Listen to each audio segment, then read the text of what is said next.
Why is it so hard to go to sleep? It's just the environment that we live in today, you know, and it's looking again at the question, so what is sleep actually? We have to start there. What is it? So this is this thing we're chasing after, we're trying to get more of it, we know it's important, but sleep is really, first of all, it's very strange. You know, if you look at some of the characteristics from the outside, it's like you're unconscious. You know what I mean? You lay there for hours. You're vulnerable. You're not really moving. Your senses are dulled and gone down. You know, obviously your visual senses are reduced or just none unless you're weird and you have your eyes open. Yeah. But you know, even your auditory, your sense of smell, your sense of touch, all those things reduce. And but what's different from that and like a coma is that it's easily, you can come out of it if somebody nudges you enough or, you know, you have something that goes It's off. a light coma. Yeah, it's like a little minor coma. mini hibernation. You're like a baby bear for a minute, you know? But what we see in the inside, and this is what's so cool now, is that we can track and we can study the brain to see what happens. We know you're sleeping based on changes that happen in your brain waves. And so right now we're in a kind of normal waking state of beta frequency in our brain waves. Maybe a little gamma if we get to like, you know, Bruce Banner like amped up a little bit. But from our normal waking state of beta, we shift into alpha. It's just a slower pattern. And alpha is really aligned with what we would refer to as like getting in a flow state, right? It's just a calm, relaxed state of presence. And we naturally transition into that state when we're getting close to sleep. This is when a lot of creativity can kind of manifest. So when we're getting ready for sleep, we get into alpha. Yeah. Okay. This is why it's said it's very good to like, you know, when you first wake up, because you go in reverse when you wake up. You know, to, you know, focus on your day, your goals for the day. Because, okay, so we move from beta to alpha and then we go to theta. And theta is a really strong transitionary state. In theta, you're in what it would be considered if we looked at it as compared to something like a hypnotic trance, all right? And Theta. And so That's when you're asleep. This is when you're not asleep. This is a transitionary state, very close to sleep. And when you're in a hypnotic trance, like we were just talking about Marissa Peer, I was just talking with her the other day, but we're kind of trying to manipulate that theta frequency to kind of get in there deeper in the brain. And to give a good analogy, like kids up until the age of about 7 are spending a lot more time in theta. And so you're very impressionable, right? This is why kids like believe everything, you know? Right. I'm not gonna throw out any names, you know, Santa Claus and anything like that. I'm not gonna say it's not real, but you know, like everything is just taken in very deeply. Right, and this is where a lot of our programming that even lasts into our childhood takes place. Yeah. Right, so theta, you're very impressionable. And then from there, we transition into delta. And so this is when we know that we're in sleep. And then within our sleep, there are 4 primary stages. We have the big 2 that people know is non-REM sleep and REM sleep. Right, so REM sleep, that's rapid eye movement sleep. This is when you're getting your dream on. And this is when so your eyes literally like it is freaky, right? Really? It is just a weird thing, yeah. So it's rapid eye movement, your eyes are moving. And that's the best type of sleep? No. Okay. I'm not gonna say best, it's a part. Okay. You know, we need all of them, and this is the point we're gonna come to. Huh. And so this is when a process, for example, during REM sleep is when you have something called memory consolidation. This is where things that you're learning even right now get converted into your short-term memory, right? So it gets filed away and becomes more of a permanent potential thing in your brain. You need sleep in order to remember stuff. Really? Yeah. Wow. And so there's a study recently, and what they did was they had folks to do a memory test. And they had one set of the participants take the study, take the test in the morning, and then they had them to repeat the test at 2-hour increments for 12 hours. And then they tracked their results. Okay. Then they had another set of study participants. They had them take the test, and then they had them just, you know, kind of wait all day, get a good night's sleep, and then retest in the morning without doing it over and over again. And they performed 20% better on the memory test, only testing once and then getting a good night's sleep and repeating. All right. We tend to think that we need to keep hammering. So we shouldn't do the overnight, stay up all night, testing and quizzing ourselves. We should be actually practice for an hour, get a good night's sleep, and hopefully have better results. Yeah, I mean, than pulling all-nighters. The thing is, you know, we've been in this situation where we're pulling all-nighter because we don't know anything. We don't know nothing. We got to study the whole book. Yeah. So yeah, man, but that's REM sleep, and then we have non-REM sleep. It's considered more the anabolic deep sleep. Okay. This is where a lot of the anabolic hormones like HGH get secreted, right? And it's also known as the youth hormone. So kids have a lot of HGH. Right. Up until around 18 to 20, we have a big, sharp decline in our HGH production. So how do we get more of that? Sleep. You produce the greatest amount of HGH because we secrete it during the day. All of our hormones are based on the time of day. And this is another really important point, is that we're lined up with nature's clock, but we just don't realize it. Because humans have the unique ability, we can cut ourselves off from it. We could shut all the blinds and we could just create an eternal daytime in this room if we wanted to, you know what I mean? But all of our hormones are getting released in a cyclical pattern. And human growth hormone, our greatest secretion or skeet of the HGH happens during sleep. And specifically during that first stage of sleep, when we go for the first time into deep delta non-REM sleep. That's when we're producing HGH. Yeah. We're creating more of it. The biggest secretion happens then. Okay. Yeah, and so if you're not getting optimal sleep, you're missing out on this powerful vital hormone. And whenever I would hear HGH, when I first started doing this research, getting close to a decade ago, I would think of Barry Bonds and like Jason Mark Giambi, McGuire. Yeah. A-Rod, no disrespect, Yeah. no disrespect, Marion Jones, but it's because of ESPN, just seeing the highlights in the news. But human growth hormone is something that we produce, within our own bodies. Right. You know what I'm saying? So how do we produce more of it? It's only through sleep? no, we could with exercise. Okay. Especially like Resistance drivers of anabolic growth. So resistance training, but more so like power lifts. You can get a really good secretion. Powerlifting will help produce more HGH. Yeah, and so the benefit. And what does HGH do for you when you have That's more what of I was it? going to go to. So the benefit of HGH, it's not that, what we tend to think is that it makes you perform better, specifically makes you bigger, right? That's what we would think. If you see the transformation of somebody like Barry Bonds' body, it's not that it just makes you bigger and you can hit the baseball faster. They already have these skills. It's the recovery. It helps you to recover a lot faster. My 8-year-old son can get out and run, do sprints with us like crazy, where we're just demolished the next day. And he's totally fine. Doesn't feel a thing. He's just producing HGH Right? in that sleep, baby. He's healing. Yeah. He's healing. So it helps with healing. It does help with protein synthesis and also retention of muscle mass. So this is huge. This is something we tend to lose as we get older, is our muscle mass.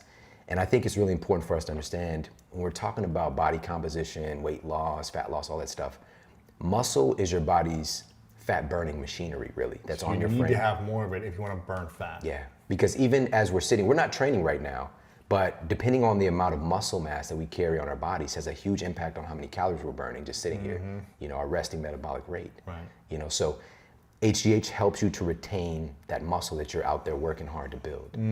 So those are just a few of the things. So what are the main lifts that you would say?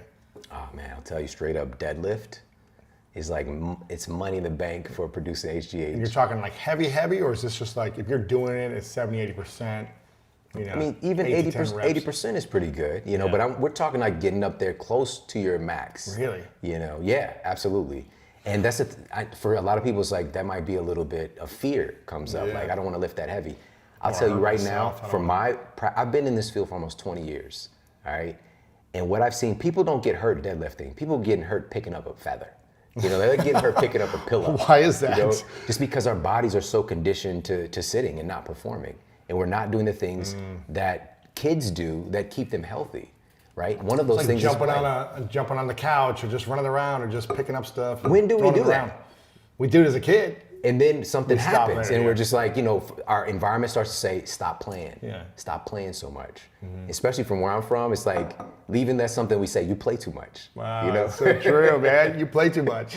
But you should play a lot. You should play a lot. You know what it does, and this is the thing, this is why, both of us love sports. Yeah. It's a dimension of that that's still socially acceptable, but we love it. You learn boundaries, you learn how to communicate in different ways besides just vocally. You learn how to move your body in space, and like things like proprioception. This is the awareness that of your body in space. You improve your proprioception, your neuroception, all these different aspects of our bodies interacting with our environment and also our internal environment. And if we're not playing, we're missing out on this vital part of our development. Yeah. So, what are the best ways we can play, you think, as adults? Oh man. Is it sports, or is it just go out and throw a football or play frisbee, or what are the activities you think are best? It's such a great question, man. This is so funny. I've been thinking about this like the last 2 weeks. I didn't realize I was doing this because my 2 sons live with me. I have 3 kids. My daughter's oldest. My 2 sons live with me. I have a 19-year-old son and an 8-year-old son that live in my house. And we just have a culture of like, we're dancing every day, you know, like, I don't know why, we just do it. We're playing every day. Just the other night, my sons, we sat down and ate dinner together. And then afterwards they were fighting for like 20 minutes. But it was like, they're play fighting. Sure. And there's, with you being a parent, after a while, it's just like, would you shut up? Like, stop. Like we start getting irritated. You play too much. But then I catch myself like, they're just having a good time. They're learning how to have those boundaries, how to play with each other, how to move in space, how to grab somebody and not hurt them versus hurt them. You know what I mean? So, and they're playing, they're having a good time. And the thing is, I'm the one who usually initiates it. I just want to do it for a couple of minutes. Right, not for an hour. Like, all right, guys, chill out. You know what I mean? And so that's one of the things is, if you have children, play with your kids. What's that mean, play? Wrestle? A great exercise is, and what I used to do with my son, I mean, we just moved out here to LA, so I don't know the landscape as much, but I would take my son to the park, and then I would just follow him and do whatever he does. Whatever he wants to do. Yeah. Just run around. Going through the tunnels, climbing stuff. I follow you. He's the boss. Simon says. You know what I mean? I like that. That's one thing. Okay. By the way, your wife has some of the best home cooking I've ever had with your wife at your place. Yeah. It's amazing. I can't remember what it was specifically, but it was some like casserole type thing. Oh, the casserole, yeah. So good, man. The buffalo casserole. Oh man, it was amazing. And then she made cookies. And I know we were both like so done. And then she made cookies. Throw a cookie yep. You know what I'm crush those cookies. Can always eat those cookies. That's my downfall, sugar. Yeah. How bad is sugar for sleep? That's such a great question, man. Because that's the only, I wouldn't say it's the only, but it's one of the negatives about me is that I eat too much sugar. And then I'll go off of it for like 60 days, right? I'm like extreme. Yeah. I'm all in on a bag of cookies. I can't just do one. Yeah. Or I'll do nothing for a long time. But I think that deprivation can lead to the rebound behavior. Probably. Because you I'm know just what like, I mean? now I need it. Yeah. So here's the thing. So there was an incredible study that was done. And it's difficult to do human studies when it comes to addiction because of the implications, right? But there was a fantastic study done using rodents, using mice. And what they allowed the mice to do was have free access to either cocaine or sugar. And they picked sugar. 96% of the time, the cocaine was not enough, right?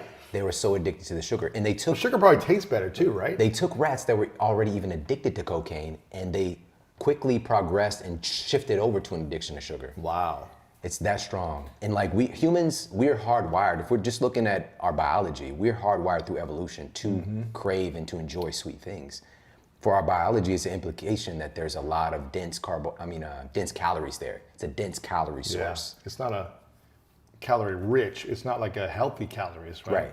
Right. Not necessarily, but even the sugar we'd be exposed to through our evolution would be something like the biggest gift we'd run into maybe was some honey, you know. But today we have everything 24/7. It's a whole, we're not wired up for this exposure. That's the thing. And honey was probably like a nice, it was probably so strong, and then you just put a little bit on to add, not like you dump the whole thing in there like a Winnie the Pooh or something. Right. It's just like licking out of the jar, because I can drink a whole jar of honey if I wanted to, you know what I mean?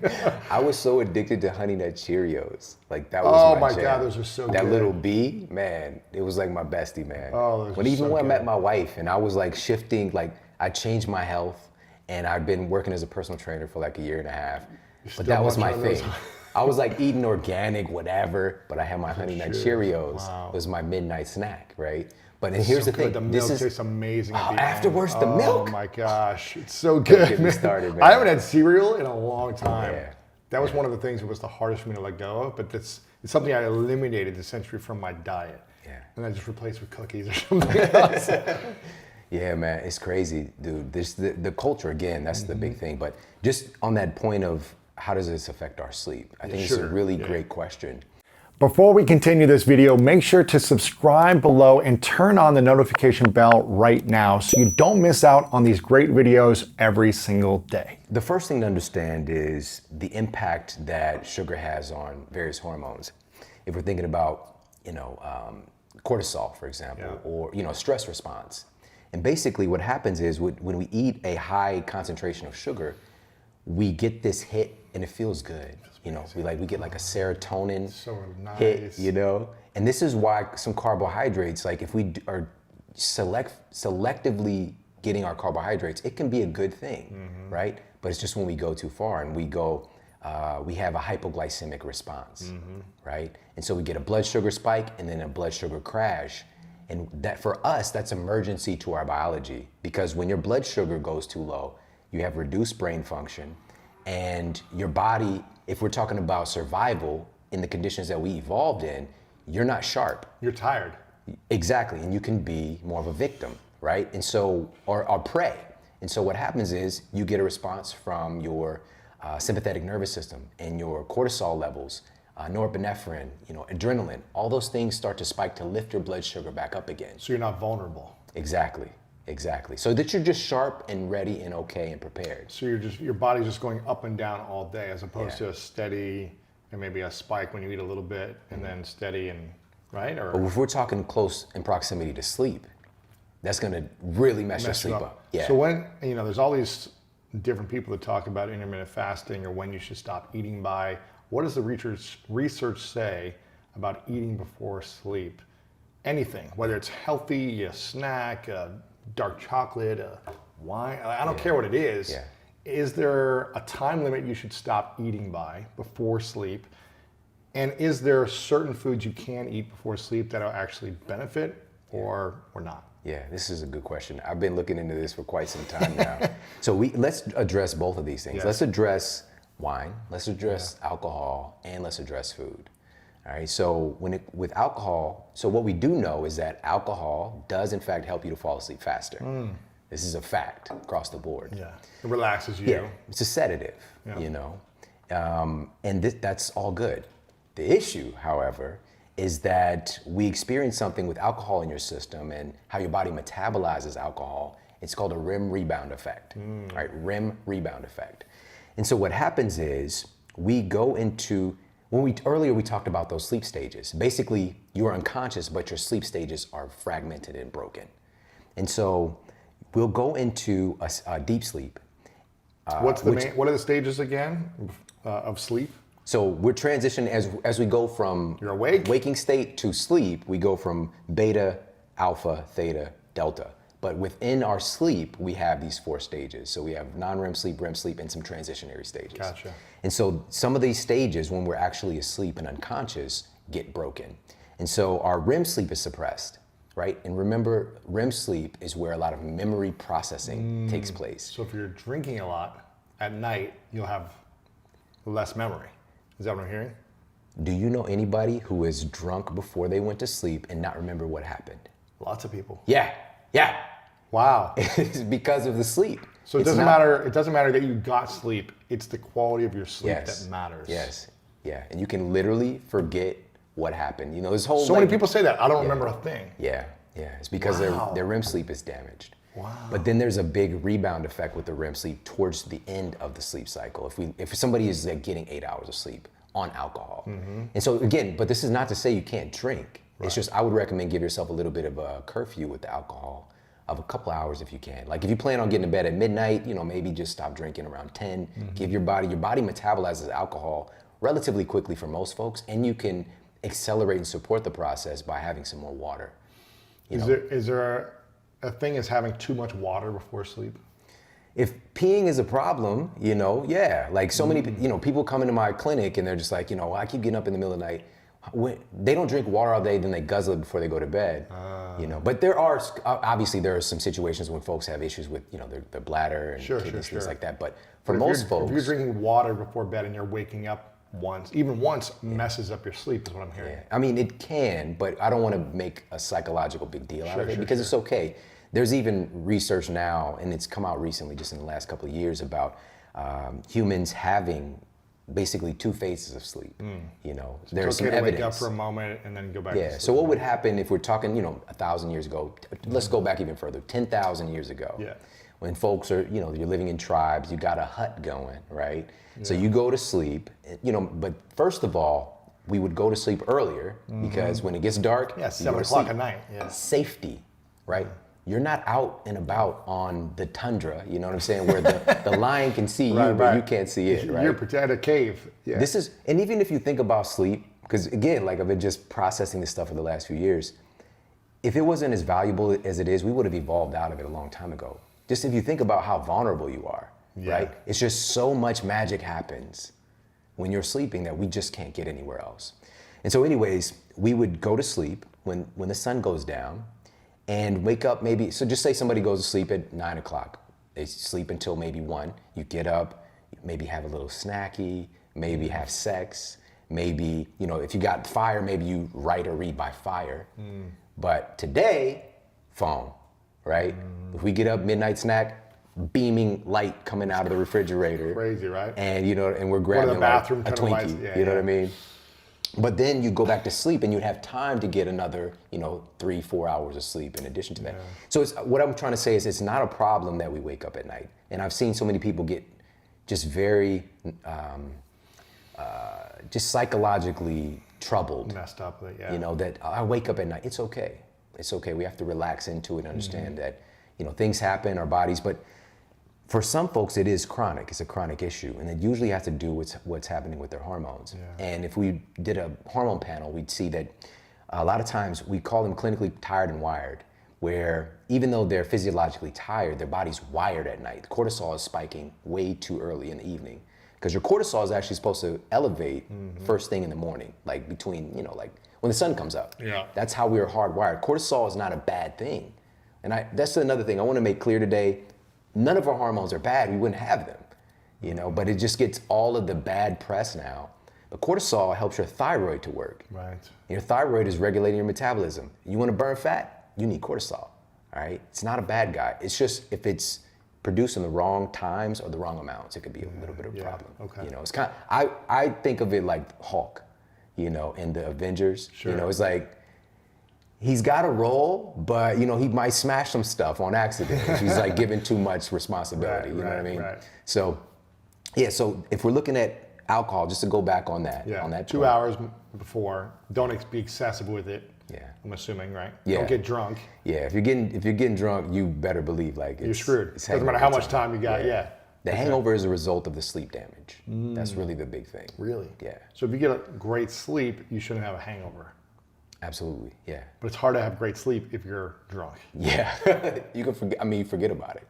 But also, and I know that a lot of people experience this, that you can handle it more when you're younger, right? Yeah, but it's still, you're not going to remember things. Yeah, I'm not saying that part. Yeah. And also, we're accelerating our aging when we do stuff like that. Sleep deprivation. I don't know if you talked with her, but I was talking with Alyssa Epple, and so her co-author of the telomere effect. They. Dr. Elizabeth Blackburn, she won the Nobel Prize for the discovery of telomerase. And so telomeres... But you need them to be longer for you to have a longer life. Telomerase is an enzyme that can add length back onto your telomeres, essentially reversing the aging process. Essentially, it's very complicated, but just as essential. But what shortens your telomeres faster than anything, apparently, is sleep deprivation. So if you're pulling all-nighters, you're doing 4 hours of sleep only, and you think that's cool, it's not cool. It's not cool. You're accelerating the time that you're going to kick on. You're going to die quicker. Diabetes, heart disease. We used to see this stuff in folks who we describe as, quote, in the elderly population. Arthritis. Then it started to happen generations younger and younger and younger. Now we even have children who are getting adult onset diabetes. We had to change the name to a type 2 diabetes, right? Because it's no longer just adults getting it, right? And so just to make that clear, and I know this from experience because this happened to me. I had basically arthritis of the spine when I was 20, right? In track practice in St. Louis, I was doing a 200-meter time trial, and I broke my hip from running because my body, I accelerated the aging process so much. Really? Because of the way I was living my life. You weren't sleeping well? Nothing was well, but a big part of me for me is like, what are you making your body out of? Which we know we get into and talk about another time, but you know, if you're not giving your body the raw materials to build your house, your physical house, it's just gonna do a patchwork job. You know, I don't remember you saying this. You broke your hip in practice. at track practice, no trauma, nobody hit me, 200-meter time trial, broke my hip. Man, Bo Jackson up in here. Dude, I ran a 4.540 when I was 15. Wow. You know what I mean? Like everything was looking great, but just What were you broke down. doing? Man, I was made out of, like, true story, I was made out of probably like 5% Emo's pizza. You know what I mean? Gosh, Like, it's so good though. Clayton, Missouri, man. Emo's Pizza is so good. like I barely ate, I didn't eat a salad until I was in my 20s. Like I didn't eat salad until about 5 years ago. Till my 30s, man. Yeah, but you were sneaking other stuff in though. I was doing what I mean? veggies. I was doing other stuff. But Yeah. yeah, I didn't eat a salad because I'm still a picky SOB right now. Yeah. But it's like every year I evolve more and more and I try new things. But I figured out a way to make a salad taste great. Yeah. Because I never liked the dressings. They always smelled bad for me. But Sweet Green, have you been to Sweet Green yet? I don't think Place is so. amazing. There's got to be one by you. Sweet Green. It's kind of like just a build your own salad. So it's like I can throw some chicken in there or I can throw something else, but it's got a dressing. I found one dressing that I like. It's like this cashew, spicy cashew, and that made the difference for me. So I'm just like fill up all the veggies in there and just a tiny bit of cashew dressing, and it's like I'm good. And I try to eat that almost every day. Ooh. So now we know your secret, man. So I'm it's the doing- cashew, I'm- spicy It's cashew a dressing. little bit, not too much, because I don't want to be drizzled with calories and all this stuff. But it's just a little bit, and What's in the salad? so I put romaine and arugula and romaine or baby spinach. I mix up that 3 combination. Usually just do 2 of them. Sometimes I do kale, but it's a little too hard for me now. So I do arugula and baby spinach usually, and then romaine. And then I put carrots, onions, sometimes squash, cauliflower, broccoli, sometimes sweet potato based on what I'm doing. Then I'll put, then I'll put chicken and a little bit of that cashew sauce, and that's it, man. It's Man, amazing. congratulations. You were adulting so hard Adulting, right? right? now, But man. it's like, those are the only ingredients that I'll put in. If you want to learn more about how to master your mind, check out this next video right here. We're all faced with great opportunities brilliantly disguised as impossible situations, and we are at that point, at that nexus point in our evolution as a species. So then you don't try to fix that. That's never going to work. What you do